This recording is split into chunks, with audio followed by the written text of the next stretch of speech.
ભગવાન જગન્નાથ જ્યારે નગર ચર્ચાએ ફરી મોસાળ પહોંચ્યા ત્યારે મોસાળ વાસીઓએ ભગવાન અને તેમની સાથે આવેલા ભાવિ ભક્તોનું ભાવભર્યું સ્વાગત પણ કર્યું હતું। રથયાત્રામાં આવતા શ્રદ્ધાળુઓ માટે સરસપુરની અનેક પોળમાં ભંડારનું આયોજન કરવામાં આવ્યું હતું। મોસાળ વાસીઓએ હોશે હોશે રથયાત્રાનું ભોજન પરીસ્યું હતું।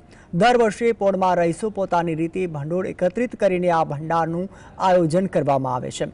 રથયાત્રામાં આવનાર ભાવિ ભક્તો માટે હજારો કિલોના શાક, દાળ, ભાત, લાખોની સંખ્યામાં પૂરી, મોહનથાળ, લાડુ સહિતની વાનગીઓ પણ તૈયાર કરવામાં આવે છે।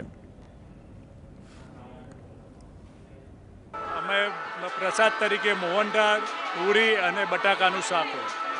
કેટલા લોકો માટે તૈયાર કરતા? 15,000 માણસ ભાવિ ભક્તો માટે અમે રસોઈ બનાવી। પૂરના જે અત્યારના રહીશો, પૂરની બહાર જે ગયા હોય એ લોકો, તેમજ અમારા મિત્રો, વેપારી મિત્રો અને જે અડોશ પડોશના હોય છે એ લોકો સંપૂર્ણ સહકાર અને અમારું જે ફિક્સ કરેલું હોય છે એ ડોનેશન અમને દર વર્ષે આપી દે છે।